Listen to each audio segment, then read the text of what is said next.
Good afternoon, everyone, and welcome to this NQA webinar. Today we'll be focusing on Global Britain and the future of business opportunities. To introduce myself, my name is Nick Wright, and I'm the Managing Director of NQA with responsibility for Europe, Middle East, Africa, and India. I've spent most of my career working in the TIC sector, and I've held a variety of positions in different countries. And I'm pleased today to be joined by Matt Gantley. In addition to my work at NQA, I'm also a director of SSIP, and I've held a variety of different positions in India as well. So, as I said, I'm here to speak today, joined by Matt Gantley, who'll provide a brief introduction about himself. Can you hear Matt? Thank you, Nick. Hello, everybody. It's a real pleasure to be here today to join Nick for this important presentation and to take the opportunity to engage with you through questions and answers. As Nick has mentioned, I'm the Chief Executive of UKAS, the United Kingdom Accreditation Service, and over the past 20 years I've worked within conformity assessment in various different certification, training and consulting roles. I started my career in management systems certification, especially in environmental, health and safety and quality management systems, and then worked through, I was a managing director before Nick of NQA, so I've got a very deep understanding of the management systems marketplace and certification. So I'm very pleased to join you here, and hopefully we'll be able to share some of those experiences, and particularly how it relates to accreditation. Thank you, Matt. So just to get the context going, I anticipate that this webinar will last around 45 minutes to 1 hour. As we progress through the agenda, please take the opportunity to put your questions in the question box on the GoToWebinar panel. So depending on the flow of conversation, we may wait until the end to answer the questions, but hopefully we can take a break around halfway through, depending on the types of questions to address them. So NQA has had a long history of working closely with UKAS to deliver exceptional certification, who act as the regulator in many of the sectors in which we operate. We hold accreditation number 15, which means we're the 15th organisation to achieve accreditation back in 1990. We also work really closely with UKAS and other bodies, including the British Association of Certification Bodies, to improve standards in the sector and help collaboratively take on the challenges our sector faces. We really felt it's important to engage with the community around the topics in this webinar because there's been a great deal of change over the last year. We wanted to discuss some of the immediate and longer term challenges and opportunities. Our sector has developed incrementally and consistently over many years, but the last year has really seen significant change from a number of dimensions. And I think it's really worth discussing it. It's also a really good opportunity with Matt from UKAS on the call to refresh our understanding of mutual recognition of management systems certification, touching on the role of the International Accreditation Forum and the work that UKAS has been doing to support technical equivalence. Because all of those involved in the management system sector and the customers involved in achieving certification appreciate the portability of management systems certification has really been a foundational pillar in the sector. So in terms of the agenda, we're going to start to focus on global business, the role of accreditation, mutual recognition of certification. Then we're going to dive into the challenges, opportunities and lessons learned from the COVID pandemic. Then we're going to talk about the future opportunities of certification. So at this point, I'm going to hand over to Matt, who I really asked the questions, what is UKAS's role and mission and values, and how does it support, what is accreditation, how does it support mutual recognition? Thank you, Nick. So a really important question. Could you give me the ability to share a slide? I've got a pack of slides that I'll present, and of course, and a reference different documents as I go through that presentation. So I'll make sure that that presentation is available to everybody after this event. So let me just set that up. So hopefully, Nick, I'll use you as the check just to make sure, excuse me. And okay, here we go. So Nick, can you see that clearly? Fantastic, yeah. Perfect. All right. So yeah, again, thank you everybody for coming and joining this this webinar today with NQA and UKAS. So in the first few slides here today, in the first few minutes of this webinar, I wanted to give you an overview of what UKAS is, why we exist, what our purpose is, how we're generally structured, and how accreditation works within the broader framework of certification, inspection, and testing. So first of all, then, to that introduction. So why does accreditation exist? Well, why does certification exist? Well, ultimately, the whole reason they exist is to create confidence in our day-to-day lives, in our work and in our home lives, making sure from the very moment that we wake up in our beds, to ensuring the electrical safety of your alarm, to the materials testing of the sheets that we sleep in, to the butter that we spread on our toast, to the water that we drink, to the speedometers that are collaborated to make sure that we all drive safely, or in our construction products, in the design and the build and the maintenance of constructions. There are so many ways, thousands, perhaps hundreds of thousands of ways in which testing, inspection and certification, and ultimately accreditation, which ensures that those products and services that we all rely on are safe and sound and legal. So ultimately, that of course then is the purpose of accreditation, and that therefore is the purpose of UKAS. So actually, we've just over the past 3 months taken the opportunity to review and revise and refresh our own strategy. And I'm showing you our new purpose statement, which will be fully launched later on in the coming weeks. But what we wanted to do in refreshing our purpose statement is to make sure that it was very clear about who we are and what we did and why we are here. And so ultimately, the first statement is about our purpose is to be the national accreditation body for the United Kingdom. We are appointed into that role by the Department of Business, Energy and Industrial Strategy, and I'll touch in more detail about how that works in practice. But fundamentally, we're there to underpin the United Kingdom and global quality infrastructure with our own independence, impartiality and expertise. Ultimately, again, to create that trust and confidence in all of the products and the service that we accredit through testing, inspection and certification.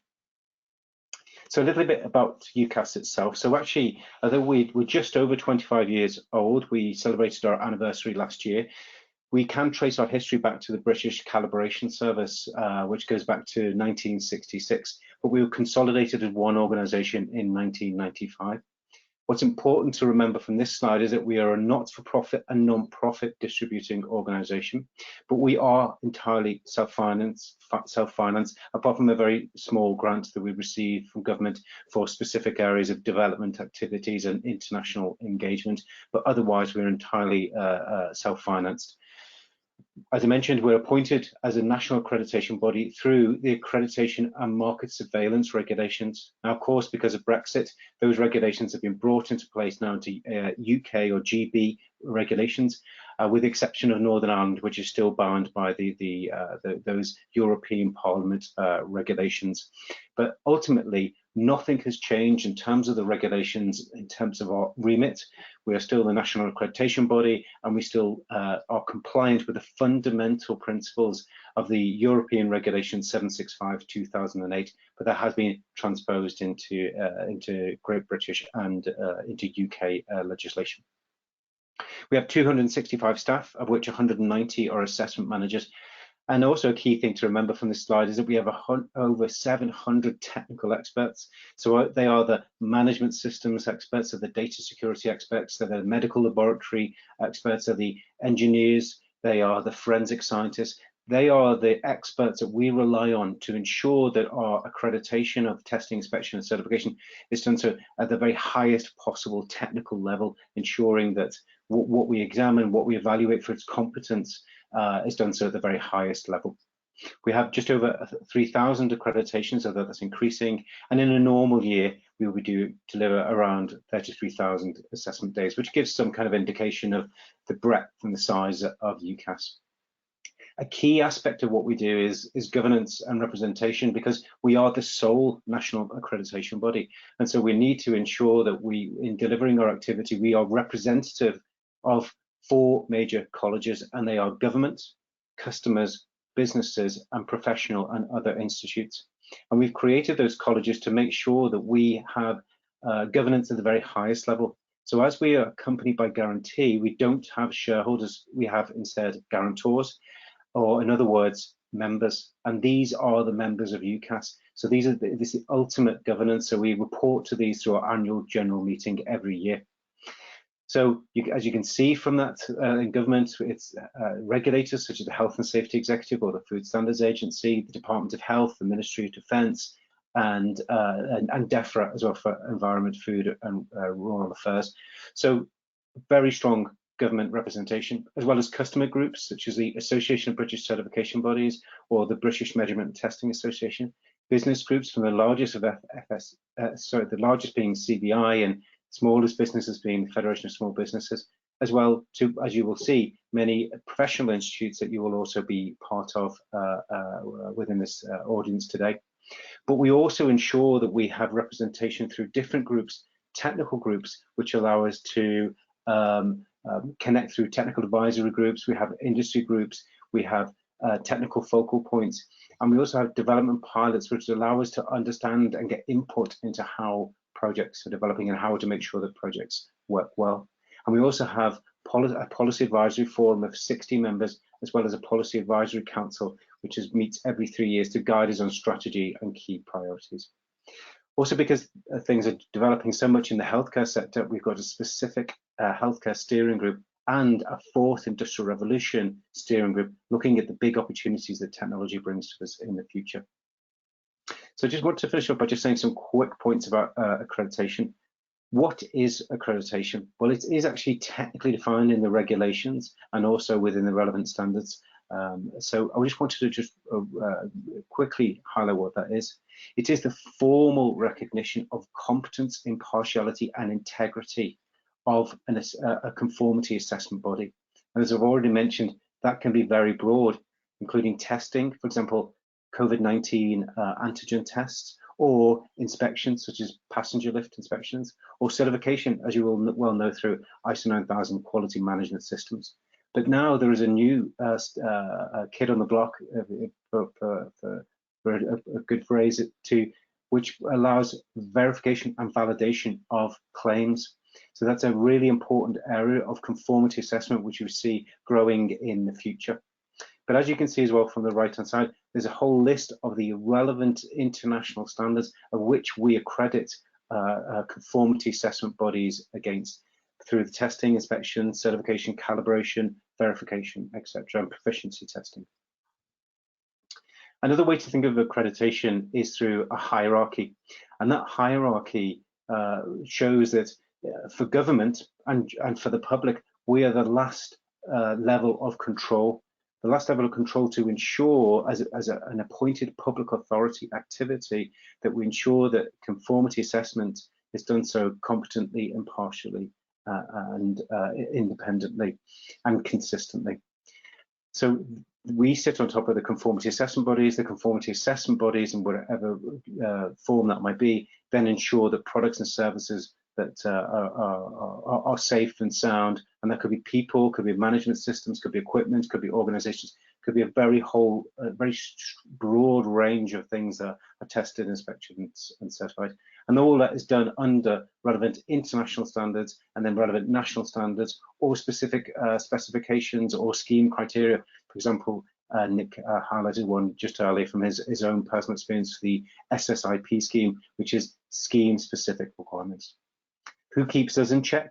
Well, we report to the Department of Business and Energy and Industrial Strategy. We have a memorandum of understanding with them, and they set out how we should operate.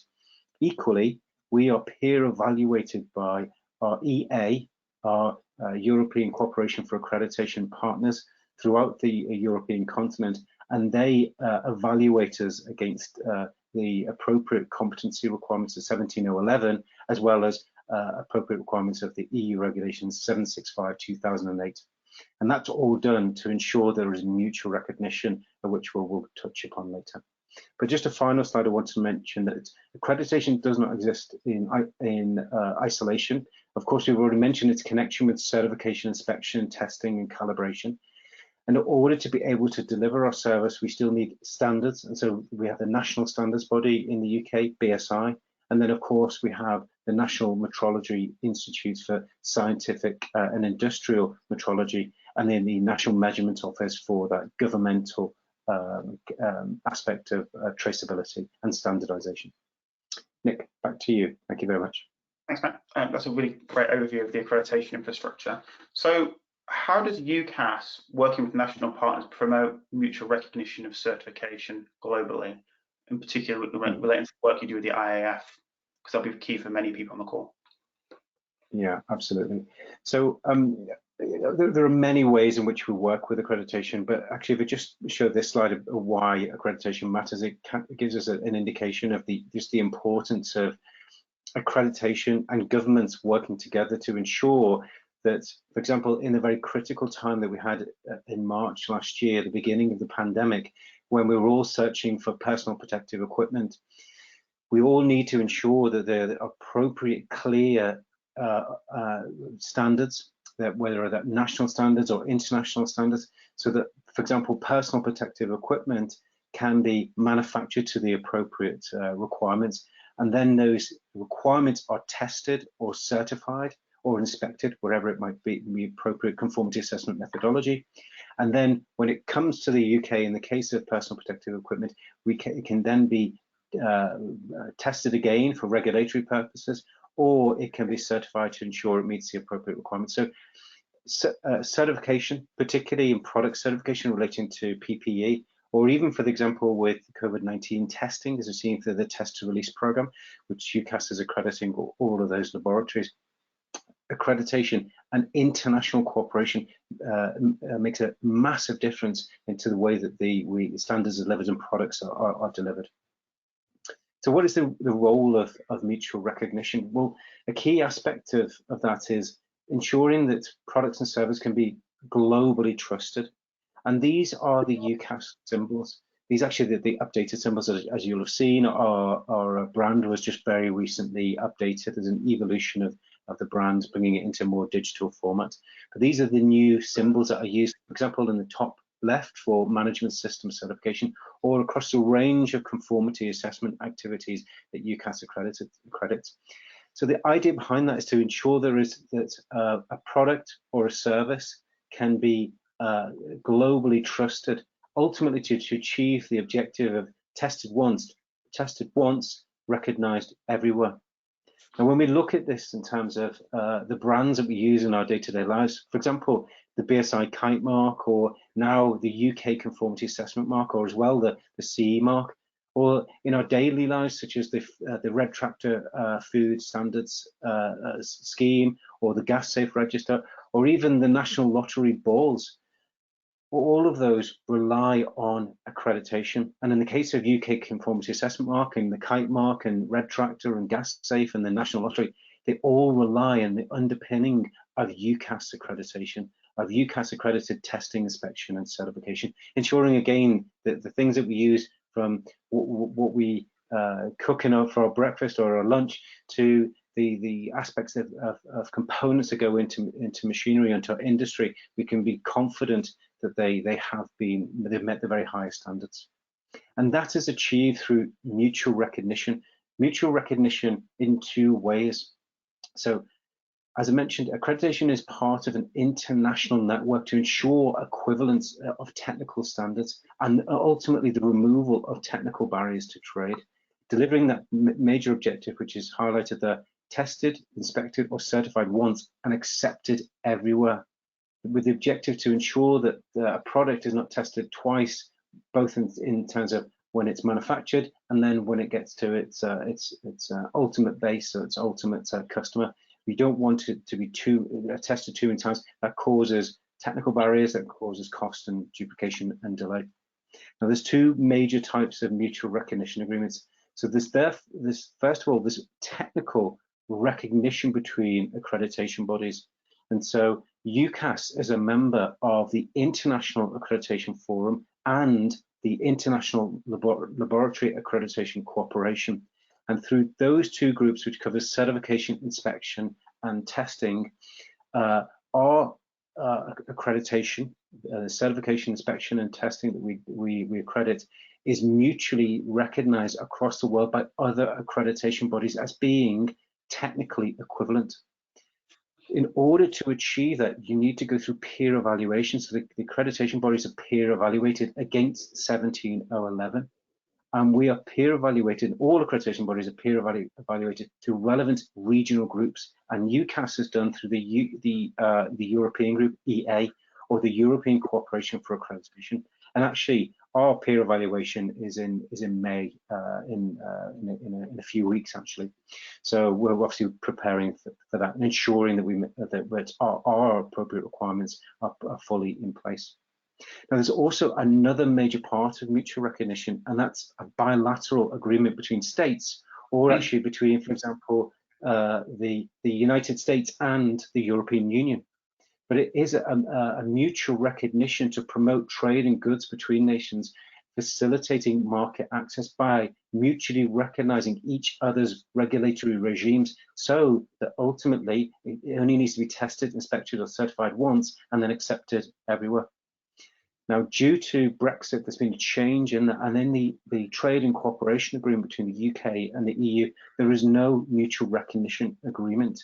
So that's why we've created in the United Kingdom the UK Conformity Assessment mark, and products in the UK that come under the remit of UKCA have to be certified and tested in the United Kingdom under UKAS accreditation, and likewise for the EU. That the EU does not recognise UKAS accreditation for the purposes of regulatory CE marking. However, that does not affect voluntary certification, which is actually the majority of the certification that actually goes on in the UK and across the world. Okay, so just to clients having ISO 9014 that aren't using it for CE marking purposes or to comply with specific EU regulation. If a UK manufacturer, for example, of pencils is producing its product under UKAS accredited certification for ISO 9000 or 14001, that is perfectly acceptable in the European Union if it's not for regulatory purposes.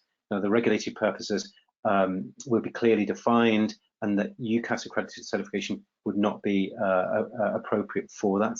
However, for CE marking, the notified body under CE marking is allowed to subcontract activity testing, for example, and that subcontracting, that testing can be done by a UKAS accredited laboratory, but the ultimate product certification needs to be done by EU-based, EU accredited accreditation body, because UKAS accreditation in that regard is no longer recognised.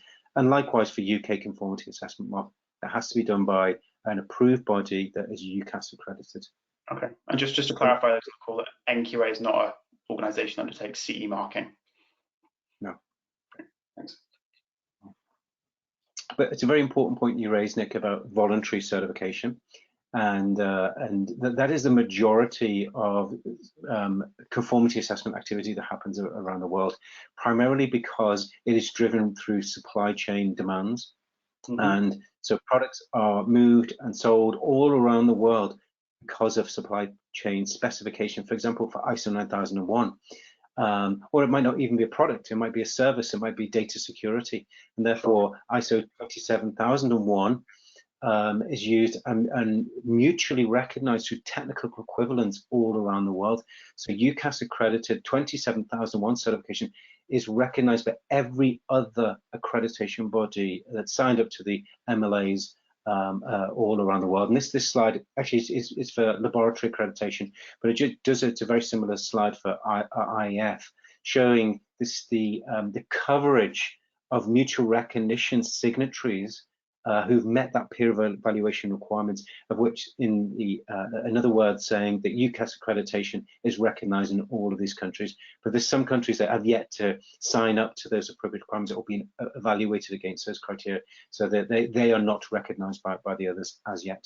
And just very briefly, to give a feel of the numbers of laboratories, there's over 60,000 laboratories that are covered under MRA agreements, over 8,000 certification bodies, 10,000 inspection bodies, and 10,000 calibration laboratories. So there's a very, very broad number.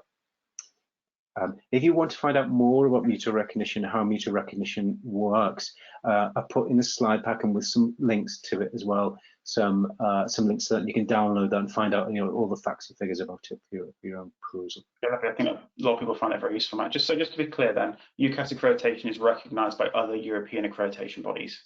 It is for technical equivalence, that's correct.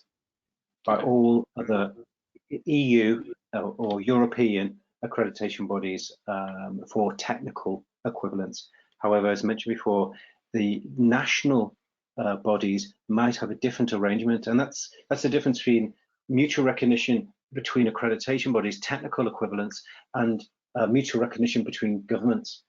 And so governments can decide exactly what they recognise or don't recognise. In the case of CE marking, the EU only recognise bodies that conformity assessment bodies or notified bodies that are based in the EU, and so and the accreditation bodies have to be based in the EU.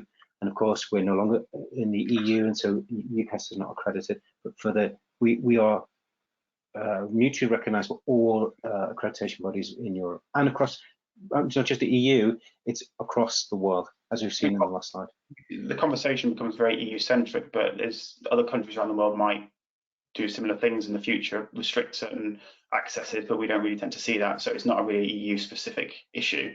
It's just this is the normal framework in which management system certification has been operating to for many, many, many years.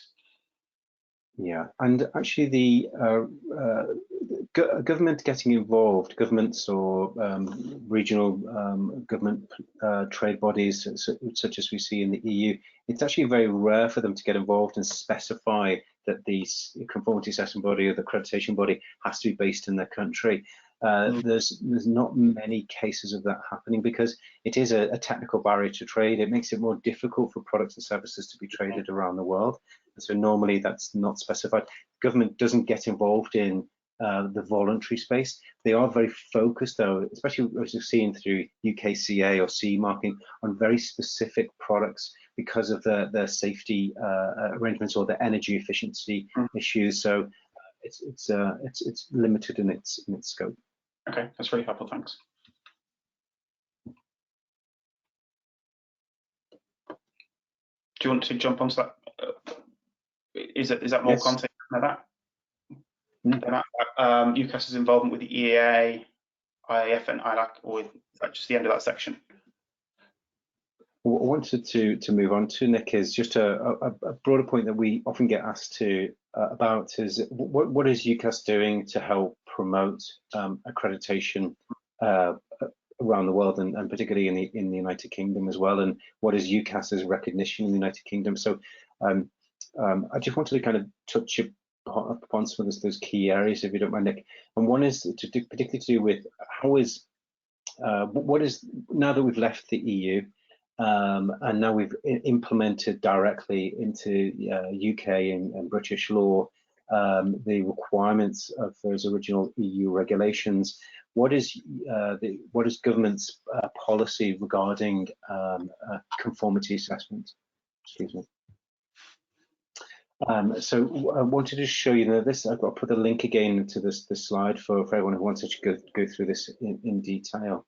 But the key points I'd like everyone to take away is accreditation is a public authority activity and vitally must operate in the public interest. And therefore, that's why UKAS, as well as is self-supporting as an organisation and run as a not-for-profit organisation with the appropriate governance that I've already laid out. And of course, accreditation must operate with absolute integrity, independence and impartiality, and especially free from any commercial pressures. Now, a key aspect of that policy is where a UK conformity assessment body or a UK certification body, for example, or testing or inspection, it shall do so from UKAS as the sole national accreditation body in the for the United Kingdom. So certification bodies can't shop around and go to other accreditation bodies. They shall use UKAS, and that's really important because we represent the United Kingdom in terms of accreditation and conformity assessment, and also we are government holds us to account in the way the conformity assessment works in the United Kingdom. And we are a really important tool, as we'll come on to, of conformity assessments. And it also, government made it very clear that it recommends to UK business, government and local authorities requiring third-party conformity assessment that they do so from a conformity assessment body that is accredited by UKAS.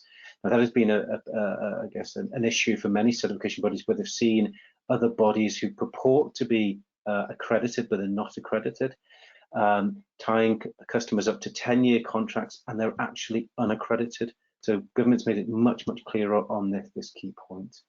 But still, the government is very clear that it does mutually recognise certification created by, for example, if that pencil manufacturer we mentioned before, if they were based in the USA and they were accredited by, for example, ANAB, that is allowable for that product to be placed on the UK market in the same way that I mentioned about the EU. So that's an important nuance there, Matt. So the UK government's tightened up its position around other organisations purporting to be accredited in the UK where they're not accredited by government mandate. It has, yeah. It's been very clear in its policy, and we will as well be working with our relevant stakeholders to push that message more strongly. We're building a brand new certificate database that should be fully launched by the end of this calendar year. That will include a database of all management systems certification under UKAS accreditation, and there will be a voluntary link for that to then the IAF search database. And what that will allow is any organisation, whether it's Companies House or it's a local authority, or if as consultants, if you wanted just to check out whether a certificate was accredited or not, or delivered by an accredited certification body, or it's valid or not, you can go onto this database and validate that. So that'll be a really important development. It's the first time that's happened in the United Kingdom, and we'll be promoting that heavily. And as well, that allows us to differentiate between accredited and unaccredited certification. That's really great. I just wanted to, because there's a lot of questions around accredited certification coming through. So at the right time, you might be able to do that more roundly. Yeah, let's come back to the point because it is important. I'll just finish off some very quick slides here to just the role of accreditation. We mentioned about the role of accreditation to UK government.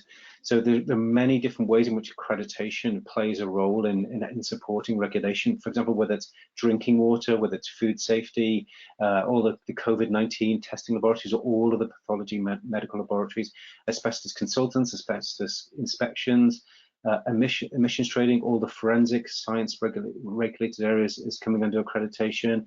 Food and farm assurance, for example, we mentioned Red Tractor, the RSPCA scheme, and now with the creation of the new construction products regulator and the building safety regulator, there will be further improvements in the way that third-party testing and certification of products and buildings and the competence of individuals is put into place. So you can take from that, Nick, that accreditation plays a massive role in UK government policy.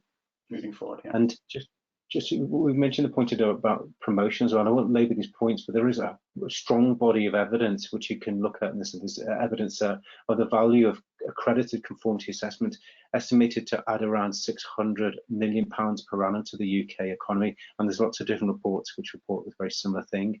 Also, if anyone wants to look, there is a number of different organisations and websites with case studies of the value of accredited conformity assessment at IAF and ILAC, also the UK Quality Infrastructure Group, which is UKAS, BSI, NPL, and the NMO, as well as also there's NQA, which brings the IAF and ILAC together to promote the value of accreditation to all major groups and bring together the more broader quality infrastructure globally. Okay. So Nick, I hope that answers some of the questions that Some great feedback on that. And is it a good point to switch to questions, or are we? Yeah, I think it's a good point. I think so, yeah. Yeah, I think because there's quite a few questions related to some of the stuff you've been talking about, we've been discussing. So one of the first ones from one of the attendees was, if a product is UKCA certified, is a separate CE certification required to sell it into the European Union? Sorry, Nick, could you repeat the question again? Sorry. If a product holds UKCA mark, do you also need to have that CE marked for it to be sold into the European Union? Yes. Yeah. Okay. That's a straightforward, easy one for you. So, well, if because there is no mutual recognition agreement between the UK and the EU, although the position during the negotiations was that the UK wanted a mutual recognition agreement, and but the European Commission did not want that, and so our trade and cooperation agreement does not include any mutual recognition. So UKCA is not evidence enough in order to have met the CE marking requirements. So it has to have separate CE marking. Okay, thank you. Question around UKAS's membership to the EA and whether you're seeking to remain a full member. I know UKAS has been looking into very closely. Is that something you could share on your plans in that area? Yeah, absolutely. Actually, one point we would definitely needed to come on to. So a major part of EA membership is that it was strongly connected to, and has over many years been connected to the EU regulations 765/2008. And therefore, because we left the European Union, although we are entirely technically compliant and will remain technically compliant with the regulation 765, that regulation states the accreditation body shall be in a member state, and we're not in a member state. But that's the only thing that's changed, and therefore we no longer meet the membership criteria of EA. However, EA and all the other members realise that UKAS was one of the founding members of EA and is certainly one of the best, one of the largest contributors technically in terms of resources and support for EA in bringing about that technical consistency, as well as delivering the peer evaluation audit. So over the past 2 years, there's been a process of evaluating the membership criteria, and actually we had an extraordinary General Assembly meeting on Friday where we discussed proposed changes to membership criteria, and we're actually very close now to a position where we'll be voting in May on the final membership criteria, which would allow long-term membership of EA. So we're very, very confident that we will remain a very active full member of EA, allowing us to access that peer evaluation and then that technical collaboration. But equally, we're a very large contributor technically in terms of resources to IAF and ILAC, and we'll continue to do that. So no one here should, or any listeners should worry about UKAS's ongoing EA membership or IAF or ILAC membership, which are not affected by Brexit anyway. And UKAS remains part of EA under a temporary arrangement at the moment, is that? Yeah, it's been given an extension to the end of January 2022. Okay, good, thanks. That's great. But that's great. Sorry. That's fine. A couple of questions here around really what is UKAS doing around not really eliminating unaccredited, but promoting accredited certification. You talked about the database, but you have more of a broader point to make around just unaccredited certification and the benefits of accredited versus unaccredited. And clearly, NQA plays a really important role in that as well. Mm-hmm. So what are we doing on this issue? So the database is one of many things that we do, but but behind the scenes we are continually dealing with the challenge of certification bodies that set up in the United Kingdom, because obviously it gives credence to organisations to set up in the United Kingdom, and they're unaccredited or they purport to be accredited. And so we have to tackle that through dealing with Companies House to get them taken off Companies House, to deregister them, or to ask them to remove any connection to the word accreditation in their title. We also pursue them because of their misuse or have tried to trade off from using the UKAS brand.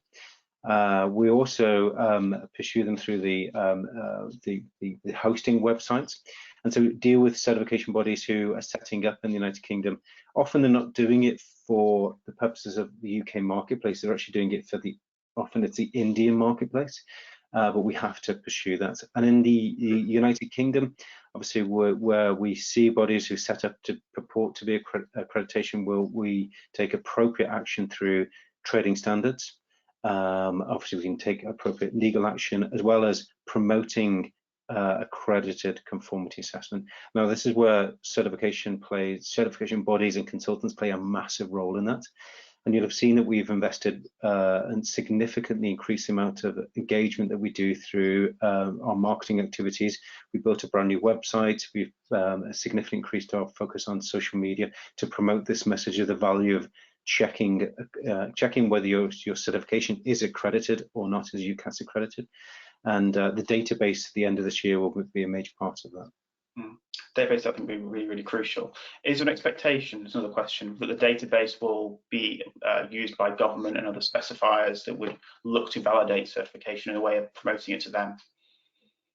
Yeah, most definitely. So in all of the consultation exercises that we've done, our sponsoring ministry, BAYS, is a key part of that. But we've had discussions with DEFRA, with the Ministry of Defence, with the Health and Safety Executive, the Environment Agency, Food Standards Agency, as well as the Cabinet Office, in terms of how can we get the link to a database to the government purchasing or to local authority purchasing, so they are aware there is a way in which to validate whether a certificate, a free of charge methodology of which to validate a certificate is accredited or not. So we will half of the value of creating this database is the promotion of it and its use, and consultants play a major role in promoting that.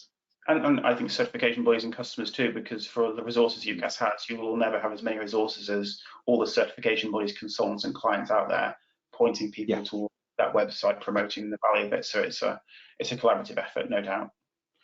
Correct. Good. Just quick these questions.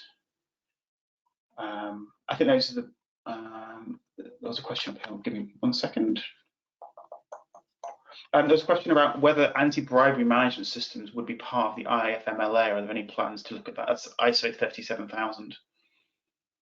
Yeah, without doubt. It's still a very small standard.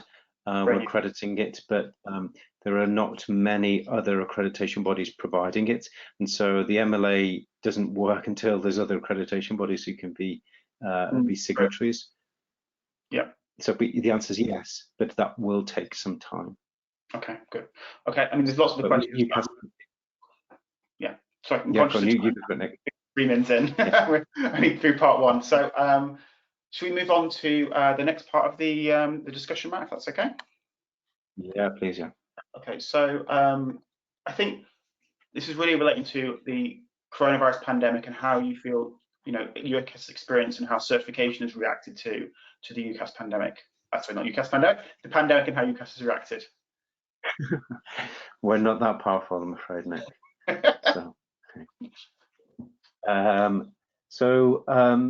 Well, actually, I have a slide on this, but let's not use the slide for the moment. I'll just talk to the point. So, like all organisations, if we reflect where we were, you know, it's almost a year ago, isn't it? We on the 16th of March 2020, we closed our office, and although we in the summertime we opened it for a short period, the offices remained entirely closed, otherwise entirely closed for that period.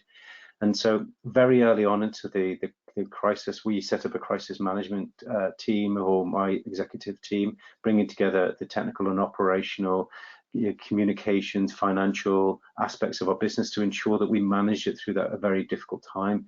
And I remember looking back at those times that it all seemed very dark. And of course, there's been a huge health impact and a huge economic impact of COVID-19, and that will last for many years. So we wanted to ensure that we gave a very clear market and support to our customers, particularly some of the very smallest certification bodies or the smallest test laboratories.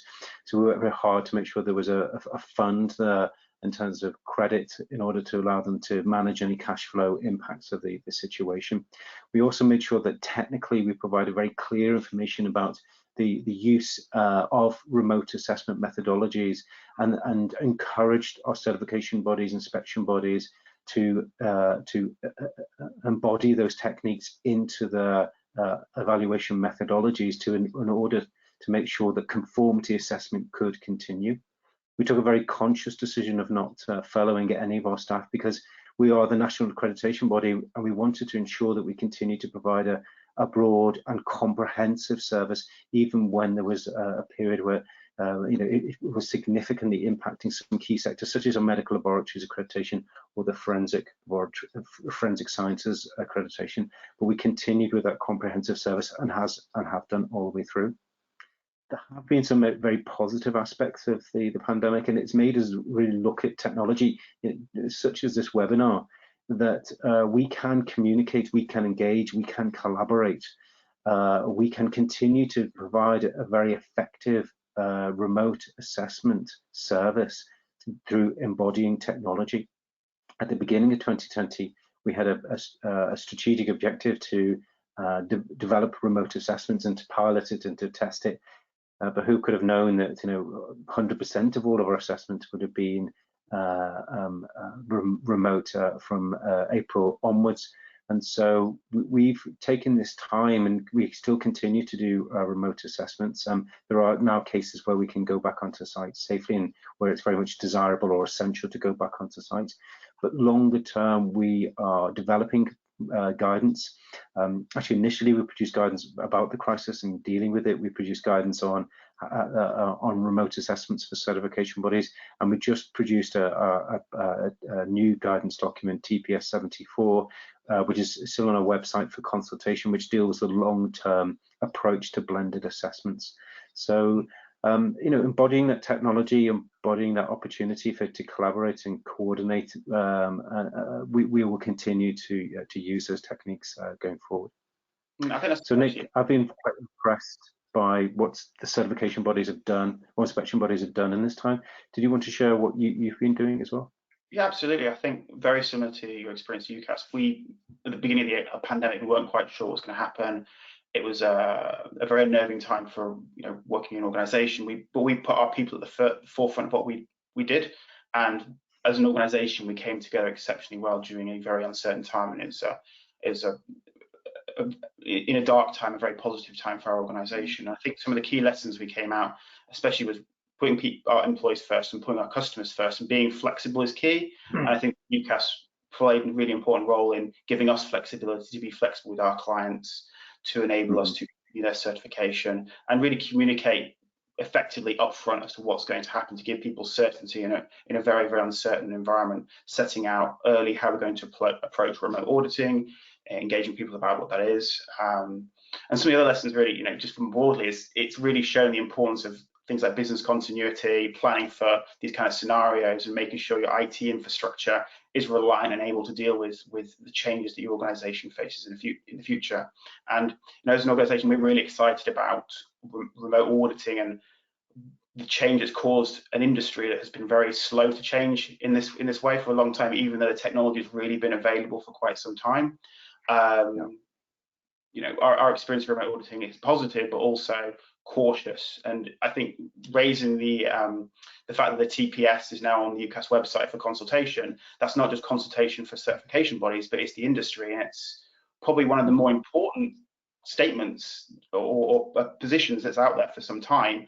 And people should take the opportunity to read it, because as a customer or as a consultant, that will impact potentially the way that you receive certification into the future. And we really want to hear, everyone wants to hear what you have to say to make sure that that works best for industry, because from the outset, NQA has been very involved through the trade association, ABCB, to understand what the remote auditing, what worked well, what didn't work well, what does the future look like, making sure that the standard of certification, the integrity of certification isn't undermined by remote auditing, because certification is seen as a more stringent assessment and a level of assurance than many of the other assessments that take place in different markets. And by going with a purely remote model in the long term, we're concerned that might undermine the value of certification.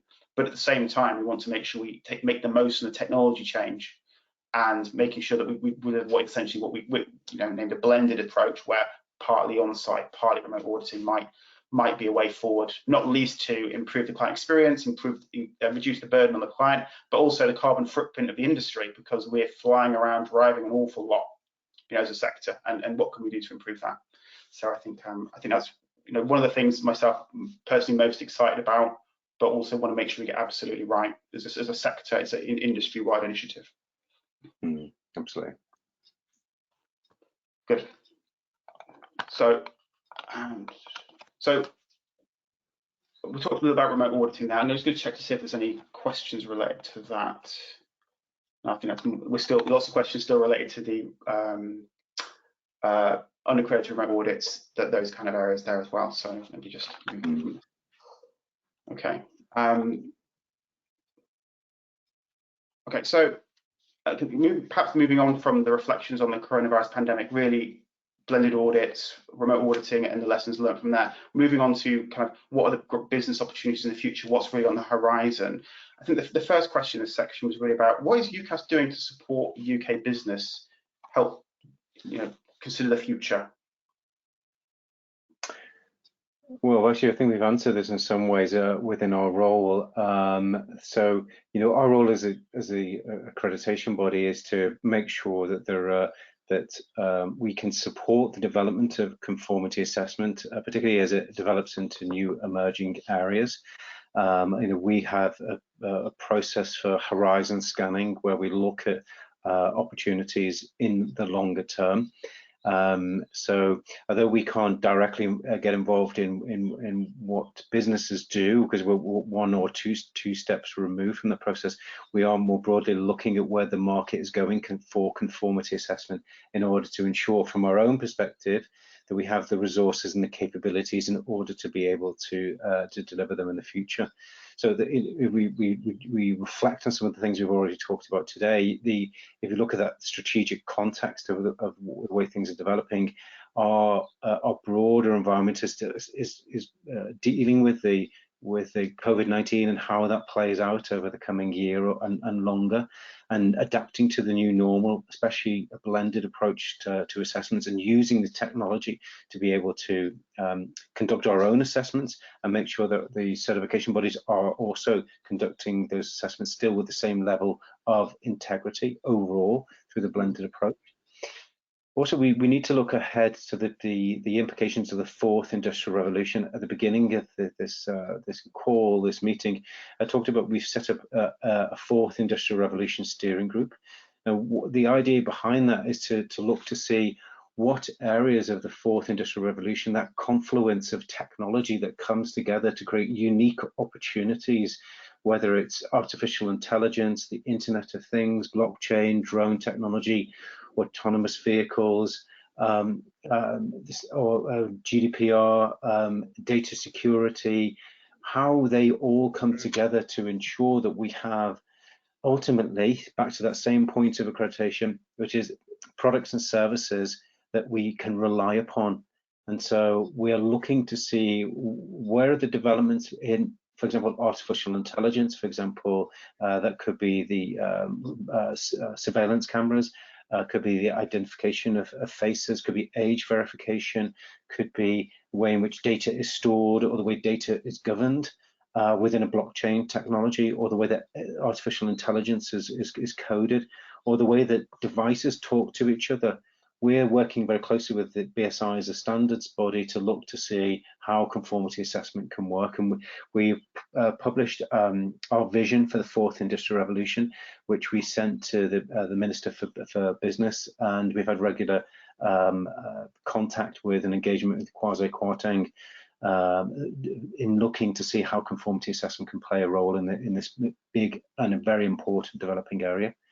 Other major opportunities, of course, we mentioned GDPR, information security, climate change, and the opportunity that creates for PAS 2060 on carbon neutrality or verification of carbon emissions. We see huge opportunity in terms of the built environment, which I've already mentioned from the Grenfell inquiry and the Hackett review, looking at the way that buildings are designed, where they're constructed and whether they're maintained, and working very closely with the new construction products regulator and the new building safety regulator. We're very much focused on the big strategic opportunities of healthcare and social care, so it's a very big aspect of what government does, and it's critical that also has appropriate standards and they meet the appropriate requirements of both government and for patients as well. And lastly, another major area of development is food provenance. We talked about Red Tractor and RSPCA schemes. As we look towards future trade agreements, for example, it might be with the USA, we've got to look to find ways to ensure that the government and the general public can have confidence in the food that we're buying, importing, and also giving confidence to markets in what we're exporting. And accredited conformity assessment in food provenance, land management, environmental land management, biodiversity has a really important role to play for the United Kingdom in its trade deals, and especially as it's come out of the EU. Okay, so it sounds like lots of different sectors, lots of opportunities, but also lots of significant change. And I think what really struck me was that I think UKAS is supporting innovation and development, and standards aren't, don't contradict the need to innovate and change and be dynamic, and they support that process. Mm-hmm. Without doubt, yeah. I mean, from NQA's perspective, we're very, very engaged with what's happening in the world of information security at the moment. The UK leaving the European Union also proposes interesting questions around GDPR, UK GDPR versus EU GDPR, and how that plays out as well. 27,000 being really important for businesses right now managing information security risk, but in more of the medium term, things like the carbon neutrality, Paris 2060 is a carbon neutrality framework, a way of essentially being officially verified as carbon neutral. I know UKAS are running a pilot for accreditation bodies in that at the moment, which we're part of. The challenges of today aren't necessarily the challenges of tomorrow. They're new challenges, and there's all sorts of things happening in all sorts of different sectors, and the theme is everything's changing very, very rapidly. Many of those schemes, though, they take many years to develop, particularly because the drivers at the beginning might be quite weak. And but as government regulation or consumer demand, public sympathy for improvement, they can make a big difference. And of course, in industries, particularly with its driver through supply chain requirements or specifications, that becomes a major driver for change. And we've seen that through the environment, and we've seen that now increasingly with information security, driving 27701 as a very effective management systems tool for accredited certification in this key area. It might be some time, we think, before we see the UK GDPR, or whether that's actually would ever be now we've left the EU recognised across Europe. Exactly. So, yeah. The theme there is just the change and the challenge of having to manage that for organisations potentially, dealing with UK to EU data transfers and such things. It's just an interesting challenge. Okay, yeah. But what certainly I think the theme is that the speed at which certification or standards get released and get adopted is probably much faster than it used to be, and that kind of rate of technological change, almost the rate at which standards are seen, adopted, and thought actually that's addressing an issue happens much faster than perhaps it did many before I started. 9001 is the world's largest standard, but it took a long time for it to reach where it has now. So yeah, so, well, the development of standards can actually be very quick, and BSR has a flex process and an agile process, and able to develop flex standards very, very quickly, developing standards and the framework for the standard that can then be agile and improve and change and evolve as it goes along. That's particularly important in technology standards. As well as that, they have the series of PAS standards, so you can get to a publicly available specification relatively quickly. But the key to creating requirements of standards, especially by the national standards body, is they're consensus driven, and building consensus takes time. It's not necessarily the technical writing of the standard, it's getting the consensus to everybody to agree to that as an appropriate requirement, then that will ultimately measure performance or whatever it might be. That's the bit that takes time. Okay, thanks, Matt. Thank you. I'm conscious we've now run 10 minutes over, and perhaps we can look at a couple of questions, and then if we haven't been able to answer a question on this webinar, we'll write back to you individually on them all and distribute the answers. Let's see what we can, a few questions.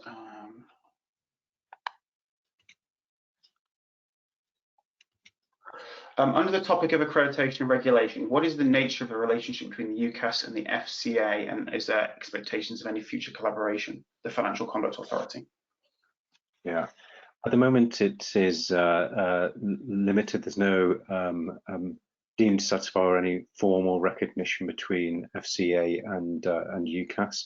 But that is certainly something we've been wanting to work on, and actually one of our non-executive board members is closely connected to the city, and so we have been working on it. And actually we currently have a product that is accredited under the Fair Banking Foundation scheme, but we are exploring more opportunities for accredited certification in financial products, but as yet there's no recognition with the FCA.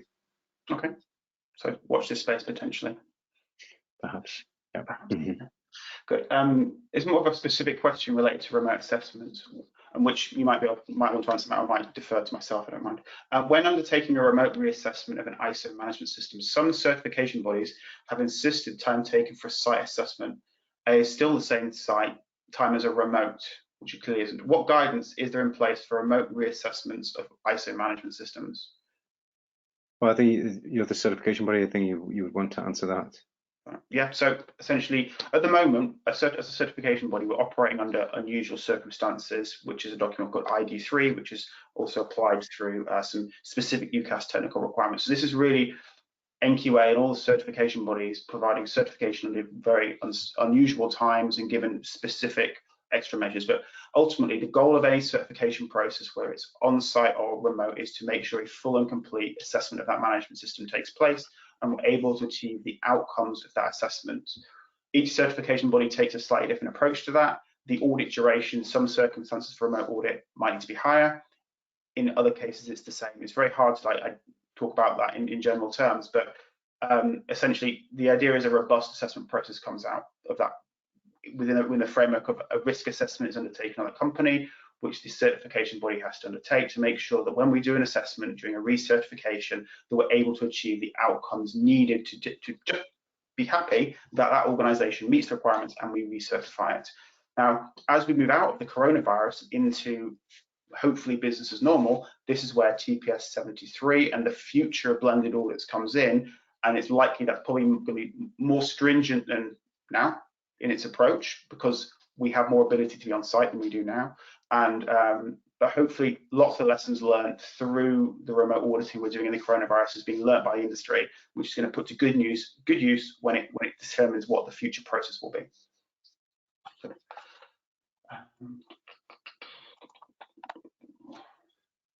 there's quite a few questions about specific things related to unaccredited certification, unaccredited accreditation bodies, but I don't think that's right to talk about these right now. So I think that's all the questions, Matt. So okay. Yeah.